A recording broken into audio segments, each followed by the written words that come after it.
I've talked about guidelines for making an open, positive atmosphere, mood and culture in the group. Now, Code of Honour is a more formal, it's a more elaborate way of arriving at an agreement in the group, an agreement that's going to facilitate team performance, and it's going to avoid things that hinder the group. So, practical procedure. First thing is, find a good environment for making a Code of Honour. It's not a good idea to try to arrive at a Code of Honour at a time of stress, when everyone's under stress or in crisis. Better to find a peaceful place, a peaceful environment, where the members of the community feel open, they have the time to express themselves freely, explore ideas together, and take the time that's necessary to do that. Second thing is, procedure, we identify specific behaviors that recur, not just one-off behaviors, but behaviors that tend to occur, that recur, which either improve the team performance or hinder the team performance. So make a list of those behaviors, things that really help the performance of the team, community, and things which really hinder the performance of the team or the community. Next thing is to discuss how members of the community felt about these instances of productive or unproductive behavior. When we go from simple observation to feelings, then we understand what other people are feeling, we understand what we feel, and we're going to be able to make a more of a commitment to the agreement that we make between each other.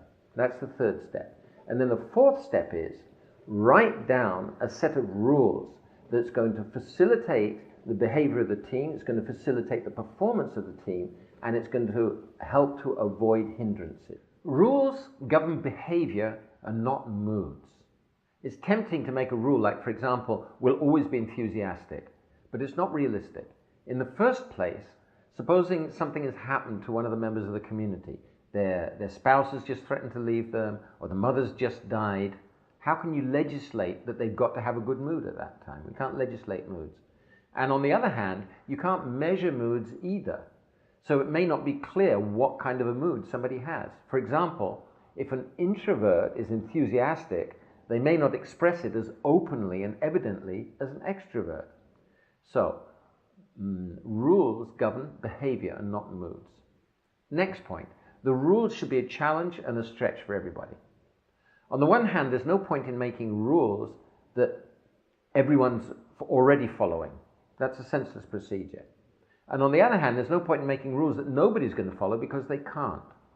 So the rules should safeguard a minimum level of performance on the one hand, and on the other hand, they should stretch the members' conception of great performance.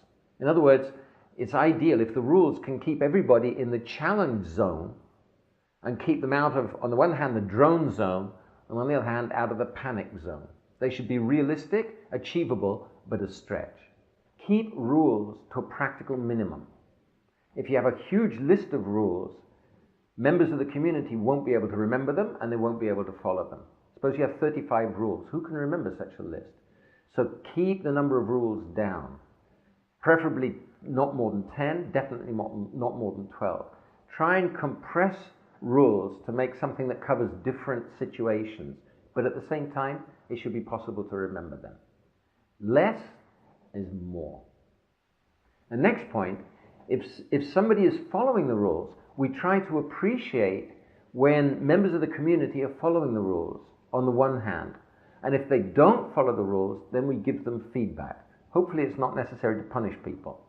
If we just give them feedback and everyone's committed to following the rules and they hold themselves accountable, then just giving feedback that, hey, we agreed this, but today this happened, then that should be sufficient.